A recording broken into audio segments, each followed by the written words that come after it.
En 1835, López de Santa Anna, el que un día fuera el dictador joven y gallardo de México, regresó a su hogar humillado. Texas se había perdido para siempre. El ejército mexicano estaba deshecho y desmoralizado.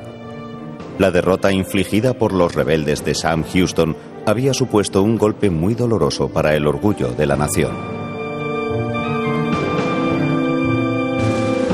Culpado y despreciado por sus conciudadanos por la pérdida de Texas, el ambicioso Santa Anna esperó una oportunidad para redimir su nombre. No tuvo que esperar mucho.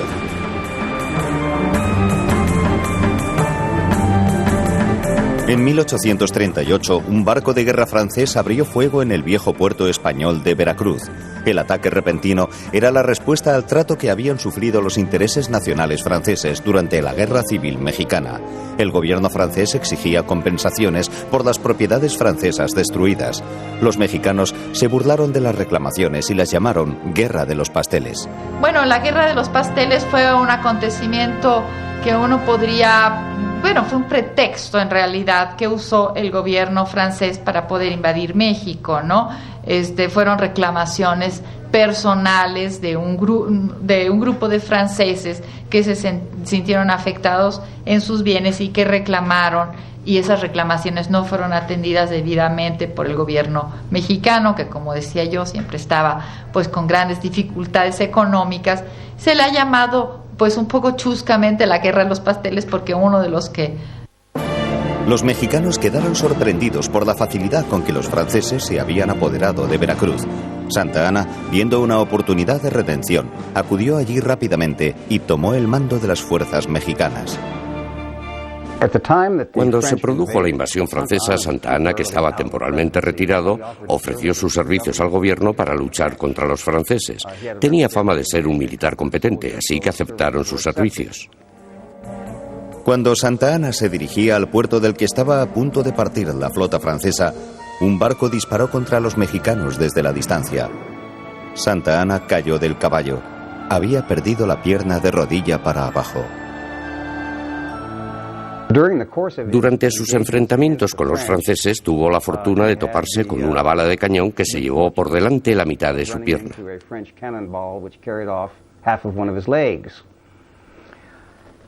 Jamás permitiría que México olvidara esa pierna. El miembro amputado fue llevado a Ciudad de México y enterrado en una cripta especial construida en una capilla de la ciudad. Fue un acontecimiento imponente al que asistieron el cuerpo diplomático extranjero y los miembros del Congreso.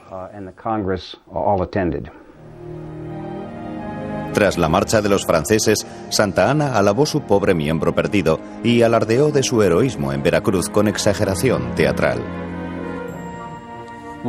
Hemos vencido, sí, hemos vencido. La bandera de México permanece triunfante. Ojalá los mexicanos olviden mis errores políticos y no me nieguen el único título que deseo legar a mis hijos, el título de buen mexicano. Antonio López de Santa Anna.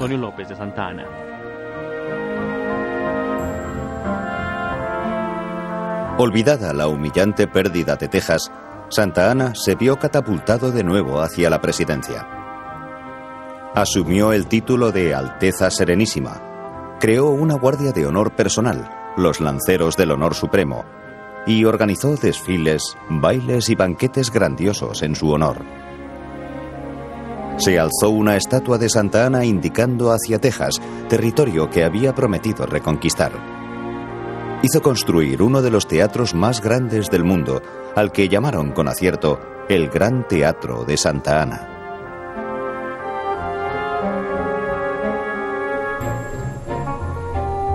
Para pagar toda esa opulencia, se impuso a los mexicanos una gran cantidad de impuestos nuevos. Se gravaba el número de ruedas de los carruajes, el número de canalones de las casas e incluso el número de perros que tuvieran. Pues vemos que los impuestos, todas las medidas hacendarias que se tomaron, pues eran tremendas. La gente estaba absolutamente indignada porque día tras día había un nuevo impuesto, ¿no? Que para pagar la policía, que porque tienes una ventana, que porque tienes un coche, etcétera. Entonces eran realmente impuestos excesivos. Pese a la penuria económica que padecían la mayor parte de los mexicanos, Santa Anna derrochaba cantidades enormes de dinero en asuntos tan triviales como las peleas de gallos. Se retiraba durante meses a su hacienda para organizar el sangriento espectáculo en el que abundaban las apuestas.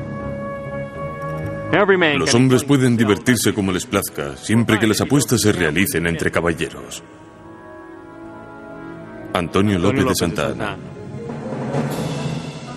Además de jugador, Santa Anna era un mujeriego empedernido con decenas de amantes e hijos ilegítimos. Aunque los mexicanos pasaban generalmente por alto sus amoríos, en 1844 Santa Anna fue demasiado lejos cuando se casó con María Dolores Tosta, de 15 años. El pueblo estaba indignado. A Hollywood le costaría crear un general más jactancioso que Santa Anna. Era todo un personaje, no solo en el campo de batalla, sino también en su vida personal. Iba con frecuencia a las peleas de gallos y alternaba con matones, delincuentes y la gente de mala reputación que acudía a ellas. A los pocos días de morir su esposa, se casó con una chica de 15 años. Tenía todo el machismo jactancioso que se puede esperar de un general mexicano.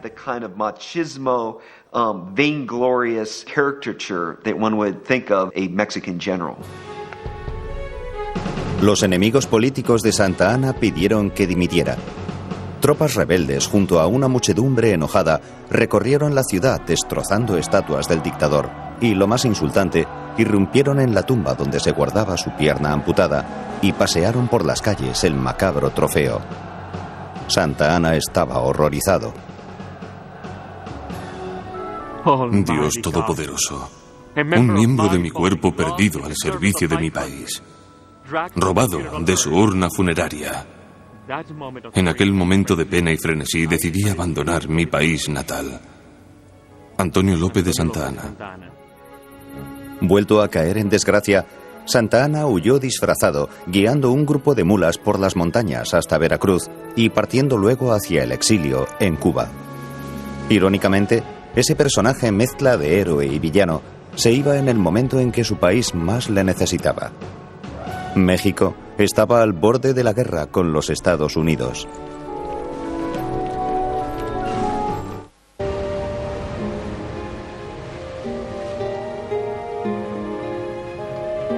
En 1844, Santa Anna se vio obligado a partir al exilio justo cuando James K. Polk era elegido presidente de los Estados Unidos, prometiendo categoría de estado a Texas.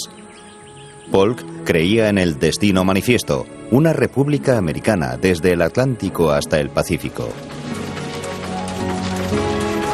Norteamérica estaba floreciendo.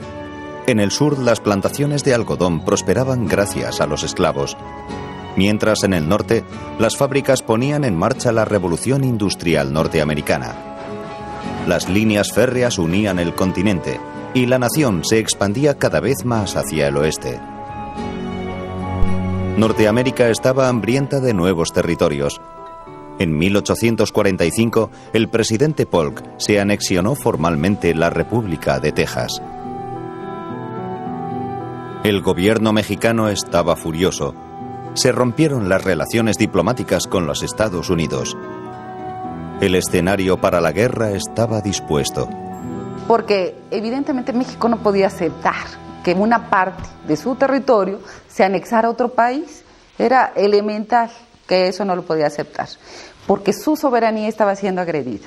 Y entonces, por supuesto, cuando Estados Unidos se anexa el territorio tejano, ¿qué tuvo que hacer el gobierno mexicano? Enviar, obviamente, a su ejército a recuperar ahora esta franja que unilateralmente se habían tomado Estados Unidos.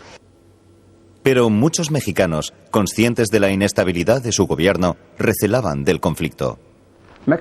Los políticos mexicanos intentaron convencer a los ciudadanos de que México podía ganar la guerra, pero estos se mostraban incrédulos. Los mexicanos esperaban que su país fuera capaz de unirse, esperaban que las diferentes facciones dejaran de lado las diferencias que les separaban, que tanto liberales como conservadores apoyaran el esfuerzo de la guerra, que tanto federalistas como centralistas apoyaran el esfuerzo de la guerra, pero esa unidad no llegó. La guerra o cuanto menos la amenaza de guerra, era lo que quería Polk. México era el mayor obstáculo para el sueño de una Norteamérica de mar a mar. Amplias zonas del oeste, California, Nuevo México, Arizona y Nevada, habían pertenecido a México desde la época de los conquistadores. Polk encontró una disculpa a medida para la confrontación en una vieja disputa fronteriza entre México y Texas. El tema que llevó definitivamente a la guerra fue una disputa sobre fronteras. A lo largo del período colonial, la frontera oeste de Texas había sido siempre el río Nueces.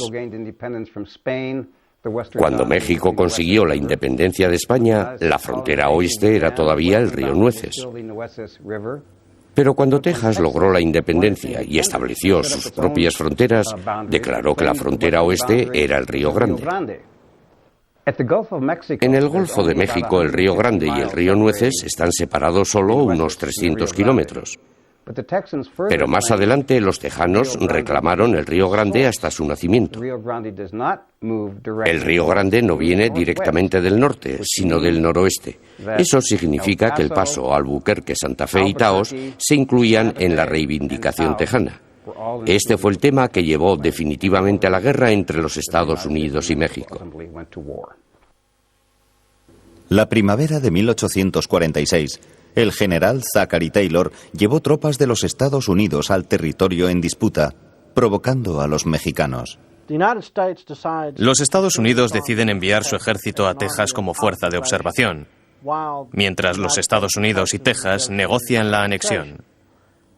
Con la anexión, la fuerza de observación se convierte en ejército de ocupación y se traslada a una base en Corpus Christi. A raíz de eso, México afirma que la anexión de Texas equivale a una declaración de guerra. Se ordena al ejército de ocupación que cruce el río Nueces. Cruza la zona en disputa entre río Nueces y río Grande y toma posiciones frente a Matamoros. A don Zachary Taylor, le pido que levante el campamento y regrese a la orilla este del río Nueces. Si insiste en quedarse, las armas y solo las armas decidirán esta cuestión. General Pedro de Ampudia, gobernador de Matamoros. El 23 de abril, un escuadrón de la caballería mexicana atacó a los dragones de Taylor, matando a 11 norteamericanos. Polk instó al Congreso a que declarara la guerra. México ha traspasado las fronteras de los Estados Unidos y derramado sangre en tierra norteamericana. Solicito del Congreso el reconocimiento inmediato del estado de guerra. James K. Polk. Al conocer la noticia de la guerra con México, los norteamericanos acudieron en masa a las oficinas de reclutamiento. Pero la decisión no fue bien recibida por los abolicionistas, que se oponían a la anexión de Texas, alegando que sería añadir otro estado esclavista. Había bastante oposición a la guerra en los Estados Unidos. Incluso en el Congreso de los Estados Unidos, cuando el presidente Polk se presentó ante el Congreso solicitando la declaración de guerra e indicando que se había derramado sangre norteamericana en suelo norteamericano, refiriéndose al territorio en disputa entre los dos países. Esa afirmación no fue bien recibida en el Congreso. Fue mal recibida, sobre todo, por un senador novato de Illinois, que dijo que el presidente estaría más cerca de la verdad si dijera que se había derramado sangre en un territorio en disputa entre México y los Estados Unidos. Dicha observación la hizo Abraham Lincoln. La guerra con México sería la primera guerra de conquista de Norteamérica.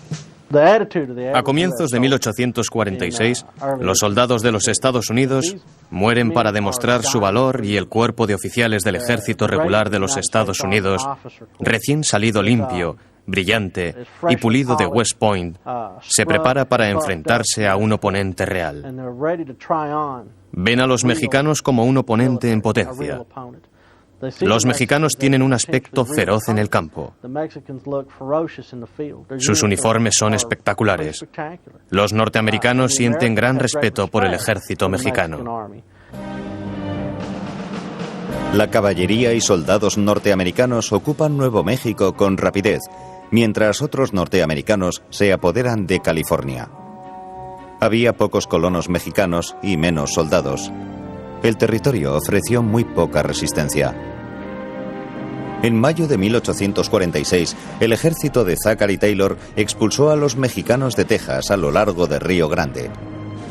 Capturó la norteña ciudad mexicana de Monterrey después de 4 días de asedio.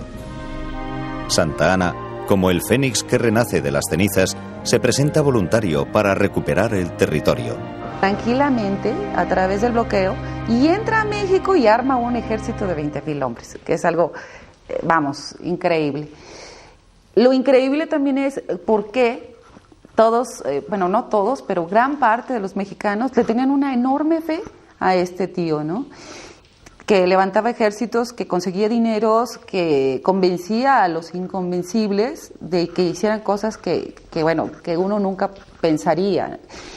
De ser tan audaz, llevar hombres prácticamente descalzos, que no sabían usar las armas, que casi se morían de hambre, y hacerlos pelear casi para ganar una batalla, que es algo inusitado, ¿no? Prometiendo expulsar a Taylor de suelo mexicano, Santa Anna se dirigió hacia el norte en un carro tirado por 8 mulas. Iba acompañado de un ejército de 20,000 hombres. Era una fuerza impresionante sobre el papel, pero no en la práctica. Para cualquiera que evaluara la situación desde fuera, sobre todo para un observador europeo, el ejército mexicano era igual, e incluso superior al de los Estados Unidos. Pero lo cierto es que el ejército mexicano estaba debilitado por las divisiones internas. Su logística existía en los documentos, pero no en la realidad.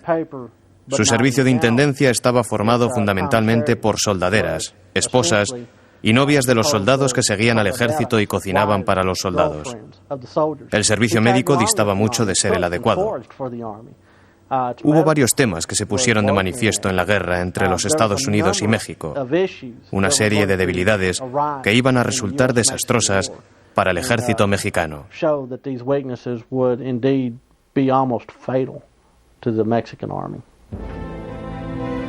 Mientras el escasamente preparado ejército de Santa Anna se dirigía hacia el norte para enfrentarse a los norteamericanos, el presidente Polk decidió enviar un segundo ejército a Veracruz, comandado por el general Winfield Scott.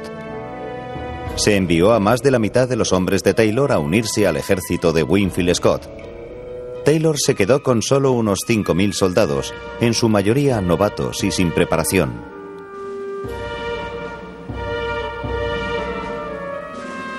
Santa Anna, lleno de confianza en sí mismo, ofreció a Zachary Taylor la oportunidad de rendirse. Pero el entrecano veterano de la guerra de 1812 no estaba dispuesto a ceder, pese a que los mexicanos le superaban ampliamente en número. El viejo improvisador estaba preparado para el enfrentamiento.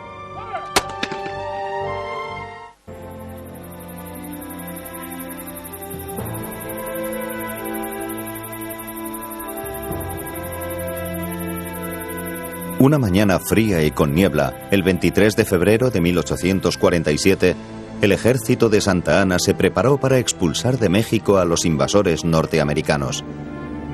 Zachary Taylor esperaba en Buenavista con un ejército al que los mexicanos triplicaban en número y formado por reclutas sin experiencia. Después de recibir la bendición de los sacerdotes, el ejército de Santa Anna atacó. Para los inexpertos voluntarios norteamericanos, la carga de los mexicanos fue una visión aterradora. Fue un momento terrible enfrentarse a aquellos veteranos con sus uniformes chillones y estandartes llamativos. Habíamos disparado unas 21 veces cuando oí que alguien decía «¡Se retiran!». Vi que el ala derecha se había ido y la izquierda comenzaba a hacerlo. La retirada era general. El ejército que había avanzado con rapidez hacia nosotros. Soldado raso B.F. Scribner, segundo de voluntarios de Indiana. Al principio, los voluntarios de Taylor retrocedieron ante el ataque mexicano. Parecía que Santa Anna tenía una gran victoria a su alcance. Sin embargo, el avance mexicano se vio de pronto cortado en seco por un aguerrido regimiento de voluntarios de Mississippi, dirigido por un joven oficial de West Point. el futuro presidente de la Confederación, Jefferson Davis.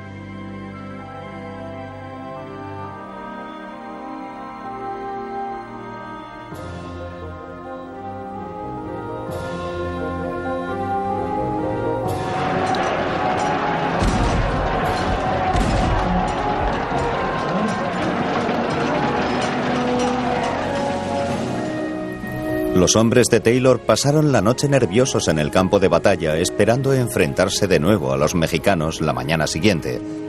En vez de eso, encontraron el campamento mexicano desierto. Santa Anna se había retirado.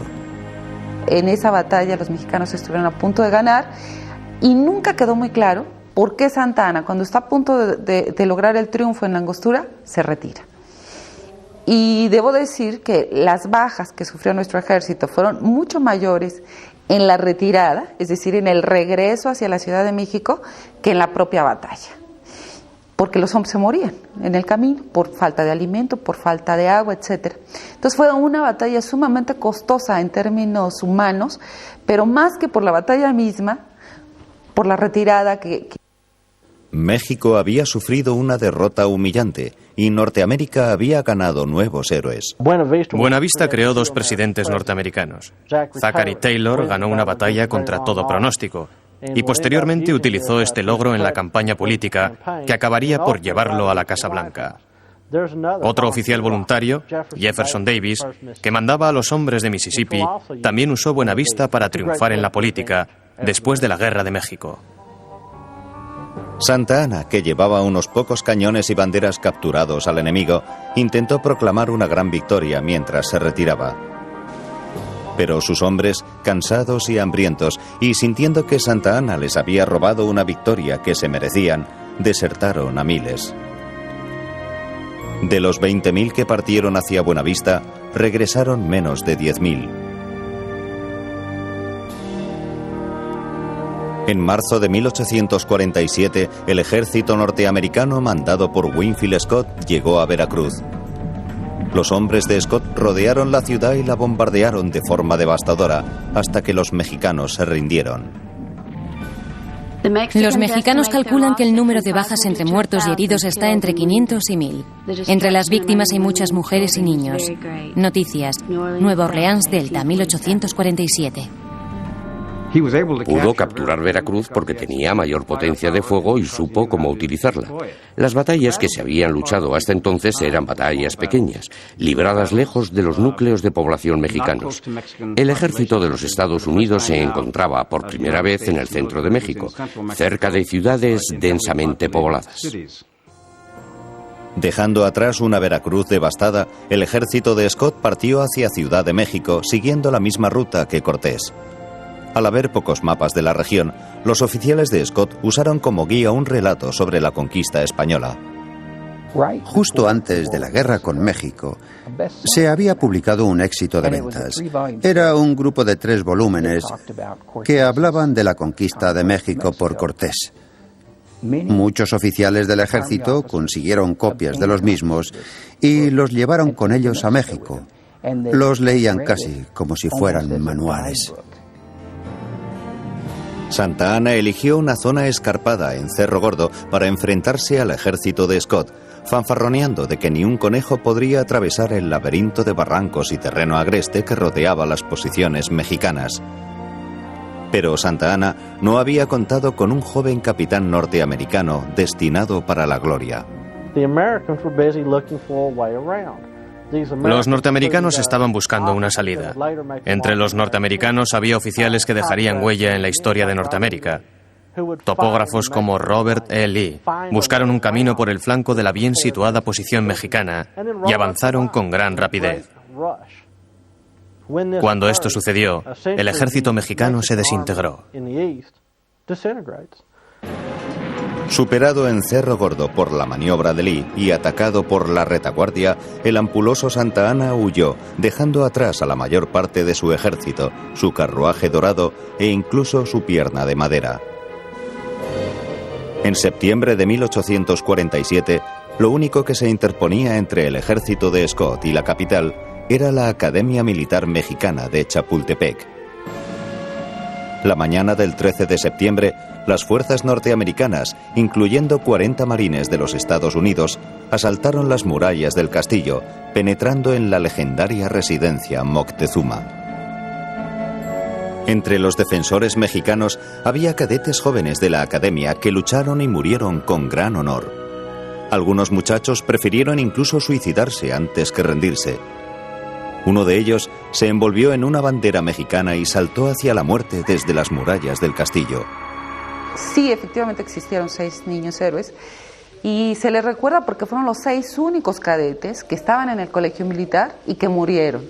Y murieron defendiendo la posición. Lo cierto es que había ciento y tantos cadetes ahí en Chapultepec, y de esos ciento y tantos son 6, estos reconocidísimos 6, los que sí entran a combate. En las fuentes de la época se habla de que son los últimos que resisten en Chapultepec. Tras la caída de la Academia Militar, las fuerzas norteamericanas, ensangrentadas y cansadas por la batalla, entraron en la Plaza Nacional. La guerra prácticamente había terminado. Scott, con un ejército de apenas 10.000 hombres, había derrotado a un país de 7,5 millones de habitantes, si bien es cierto que la población había mostrado poco entusiasmo por la lucha. Se echa de menos por toda la República el ardor patriótico del pueblo que se levanta en masa a defender sus hogares. Nada indicaba el hecho de que la nación mantenía una guerra justa contra invasores extranjeros. Manuel Balbontín. Era difícil que hubiera un alzamiento popular en contra de los norteamericanos, porque muchos campesinos mexicanos no estaban seguros de quién era exactamente el enemigo. No estaban seguros de que derrotando a los norteamericanos fueran a mejorar sus condiciones de vida. Pensaban, dejemos que estos tipos, los políticos norteamericanos y los políticos mexicanos, que jamás han mostrado verdadero interés por nuestro bienestar, se líen a mamporros. Siempre que eso no ponga en peligro nuestras vidas, nuestras granjas o nuestras familias, ¿por qué vamos a involucrarnos? El Tratado de Guadalupe Hidalgo, que puso fin a la guerra, concedía a los norteamericanos casi la mitad del país, incluyendo Nuevo México, Nevada, Arizona y California. La Guerra de México y el Tratado de Guadalupe Hidalgo fueron desastrosos desde el punto de vista mexicano. Perder la mitad del territorio nacional en una guerra de agresión no resulta fácil de aceptar. Y para echar sal sobre la herida, un año después de que el Tratado de Guadalupe Hidalgo fuera firmado y ratificado por los congresos de ambos países, se descubrió oro en California. México llevaba buscando en el norte desde el siglo XVII esa tierra de riqueza fantástica, pero apareció con un año de retraso. De no haber habido guerra, o de haberla ganado México, el oro de California hubiera llevado el símbolo mexicano del águila y la serpiente. Pero como todos sabemos, al oro de Sutter's Mill, el oro de California, se le puso el sello del águila y el escudo de los Estados Unidos, y se convirtió en un gran motor económico que atrajo a más y más norteamericanos hacia el oeste, y convirtió para siempre en parte de los Estados Unidos el territorio cedido por México. De manera sorprendente, si tenemos en cuenta esta derrota humillante, el persuasivo Santa Anna regresó al poder en 1853, pero fue apartado definitivamente de él al año siguiente, cuando el envejecido dictador indignó una vez más a los mexicanos, vendiendo California del Sur a los norteamericanos por $10 millones en metálico. En las décadas siguientes hubo caos político, guerra civil, una revolución y ocupación extranjera. Mientras, la nación se esforzaba por entrar en el mundo moderno. En las décadas que siguieron a la guerra entre México y Norteamérica, cada país siguió caminos completamente diferentes. Batieron en una democracia estable y desarrollaron la economía más poderosa del mundo. Una economía alimentada en parte por los territorios arrebatados durante la guerra. México trató de establecer un sistema democrático, Pero el país había perdido la mitad de su territorio a manos de los Estados Unidos y durante la guerra había sufrido daños terribles en sus principales ciudades. El terror de la población es alucinante, ¿no? Y se tienen que soportar 9 meses de ocupación del ejército norteamericano ocupando. La población tiene que pagarle contribuciones a los norteamericanos y por supuesto también un incremento verdaderamente alarmante de la criminalidad en la ciudad. Los testimonios de la época, o por lo menos las notas, la correspondencia, etcétera, dan cuenta de este enorme dolor de la gente. Es decir, todo amenazaba con que este país se desmoronaba, se desintegraba. Comprendiendo que había que hacer algo, los liberales reformistas completaron una nueva constitución en 1857. La constitución pedía el fin del feudalismo, más derechos políticos para los indios y la reducción del poder de la Iglesia. Los conservadores se sublevaron y México se sumió una vez más en el caos. Durante 3 años, las guerrillas, apoyadas por reaccionarios y líderes de la Iglesia, intentaron anular las reformas. Pero fueron los liberales reformistas de las zonas rurales quienes prevalecieron. En junio de 1861 entraba en Ciudad de México el primer gobernante de sangre india que dirigía México en 350 años. Huérfano desde los 3 años, Benito Juárez creció en una aislada aldea indígena. A los 12 años no sabía leer ni hablar español, pero estaba decidido a conseguir una vida mejor. Abandonó la choza de adobe de la aldea y caminó los casi 70 kilómetros que le separaban de la capital de la provincia. A los 18 años ya había comenzado a ejercer la abogacía y a hacer escarceos en la política. 3 décadas después se convirtió en el primer presidente indio de México. Soy un hijo del pueblo, no los olvidaré. Todo lo contrario, les proporcionaré educación y me ocuparé de que se desarrollen y se labren un futuro. Benito Juárez. Con el ascenso de Benito Juárez, los grupos conservadores se vieron gravemente amenazados y al borde de la destrucción. Juárez quería establecer una democracia liberal moderna, un gobierno liberal que separara los poderes de la Iglesia y del Estado y que permitiera, por así decirlo, gobernar al pueblo. Eso iba a afectar a los derechos de los militares, a los derechos institucionalizados de los militares y de la Iglesia, e iba a perjudicar a muchos terratenientes.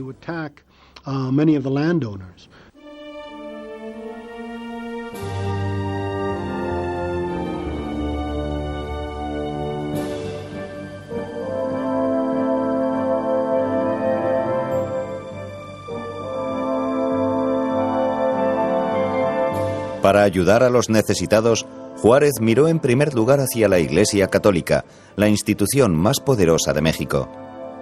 La Iglesia controlaba casi la mitad de las propiedades inmobiliarias de México, todas libres de impuestos.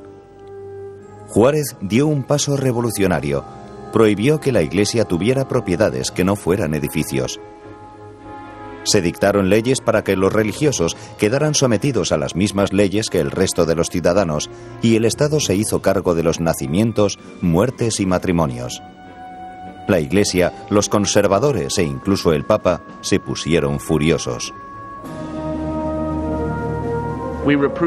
Reprobamos todo lo que el gobierno mexicano ha hecho contra la religión católica y alzamos nuestra voz pontifical para condenar, reprobar y declarar nulos dichos decretos y todo lo que la autoridad ha hecho despreciando la autoridad eclesiástica. Papa Pío IX. Juárez había molestado al sistema social que dominaba México desde la conquista. En los Estados Unidos, que tenemos miles de religiones diferentes, no hay que preocuparse porque el poder de la Iglesia o de la religión domine el país. Pero en México sí que había que preocuparse por eso. En la década de 1860, Benito Juárez intentó limitar el poder de la Iglesia católica. Fue como caminar hacia una sierra circular. La Iglesia tenía mucho poder. Intentó hacer reformas y derribar el monolito que formaba el Imperio Católico. Pero la Iglesia no quiso colaborar. En 1861, la Iglesia y sus seguidores encontraron un aliado a miles de kilómetros, en Francia. Eugenia, la emperatriz de Francia, se había quedado fascinada con México. Católica devota y española de nacimiento, le permitieron hacer escarceos en política a cambio de tolerar los devaneos de su esposo con un sinfín de amantes. Al esposo de Eugenia, Luis Napoleón III, también le atraía la idea de una potencia que reviviera los días de su famoso tío, Bonaparte. Para Napoleón era importante pues tener influencia en América, en el continente, ¿verdad? Y yo creo que una de las maneras era pues establecer este imperio en México. Él no tenía en realidad pues un imperio que gobernar, pues tenían gran interés de poder. Influenciado por las promesas de que el pueblo mexicano recibiría con los brazos abiertos al ejército francés, no dejó pasar la oportunidad de añadir México a su dominio en expansión. Simplemente esperó una excusa para invadir el país.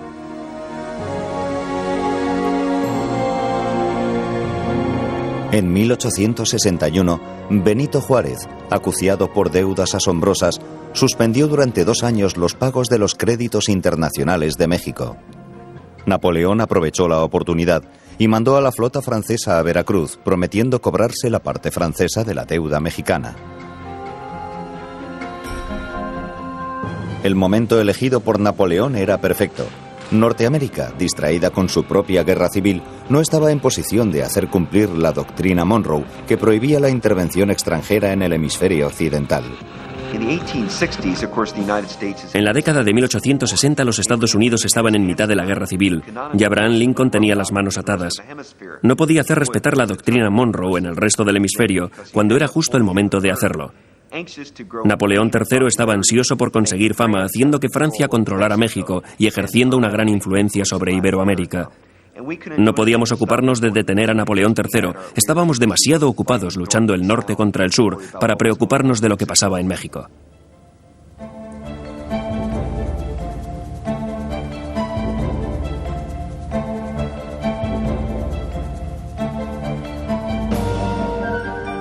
Desde Veracruz, las tropas de Napoleón marcharon hacia Ciudad de México, siguiendo el trillado camino de los conquistadores. Pero el camino hacia la capital no resultó fácil. El 5 de mayo de 1862, en una ciudad llamada Puebla, se vieron parados en seco por un joven general del ejército mexicano, llamado Porfirio Díaz. Una batalla heroica recordada por la historia como 5 de mayo. Porfirio Díaz era un general que se había hecho a sí mismo. No tenía entrenamiento militar formal, era un autodidacta. Logró fama nacional en 1862 cuando se enfrentó en una batalla a los franceses. La victoria de Díaz pasó a convertirse en fiesta nacional. Se celebra en México y también en algunas partes de los Estados Unidos, donde la población hispana es abundante. Pese al heroísmo de los mexicanos, Puebla acabó por caer tras 2 meses de asedio. El ejército de Napoleón marchó triunfal hacia Ciudad de México. Aunque el ejército mexicano huyó de la ciudad, Juárez no se rindió. Mexicanos, si intentan humillar a México, desmembrar su territorio, acabar con nuestra nacionalidad, apelo a vuestro patriotismo para defender nuestra patria. Benito Juárez. Pese a las valientes palabras de Juárez, Napoleón controló la capital y declaró México una monarquía católica, nombrando al archiduque de Austria, Maximiliano, de 32 años, para que la gobernara. Maximiliano aceptó el trono con la bendición del Papa y partió hacia México con su joven esposa Charlotte, hija del rey de Bélgica. La joven emperatriz, con la esperanza de complacer a sus nuevos súbditos, hasta cambió su nombre por el español Carlota.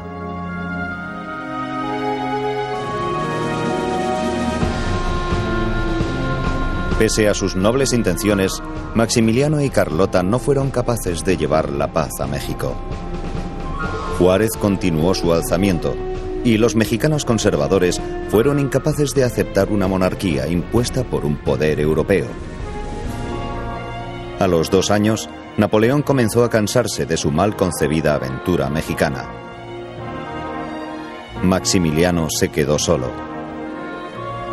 El imperio francés en las Américas estaba a punto de desmoronarse como un castillo de naipes. En la primavera de 1865, la guerrilla de Benito Juárez se iba haciendo cada día más fuerte, aprovisionada de armas por los Estados Unidos. Cuando la guerra civil comenzó a amainar, sobre todo después de las victorias de las tropas de la Unión en Vicksburg y Gettysburg, primero despacio la administración Lincoln y luego con mayor velocidad la administración de Andrew Johnson, comenzaron a ayudar a México enviando armas y ropa, enviando tropas a la frontera, dejando claro que los Estados Unidos no iban a tolerar una injerencia europea de esa índole en el nuevo continente. Napoleón III, temeroso de enviar sus mejores tropas al otro lado del Atlántico y poco dispuesto a arriesgarse a una guerra con los Estados Unidos, retrocedió y ordenó a los soldados franceses que se fueran de México. Sin un ejército francés que le protegiera, el nudo de la soga al cuello de Maximiliano estaba cada vez más apretado. Envió a Carlota a Francia para que estuviera segura. Desafiante hasta el final, Maximiliano encabezó un pequeño ejército de realistas mexicanos que fue rápidamente aplastado por Juárez. El emperador fue capturado y condenado a muerte como castigo por los miles de guerrilleros ejecutados por los franceses. No le perdonaré la vida. De todas formas, no soy yo quien se la quita, sino el pueblo y la ley. Si no cumpliera su voluntad, el pueblo se cobraría su vida y la mía también. Benito Juárez. Cuando el pelotón de ejecución alzó sus armas, el emperador miró al cielo y gritó en español: Muero por una causa justa. Perdono a todos y rezo porque todos me perdonen a mí. Que mi sangre mane por el bien de esta tierra. ¡Viva México!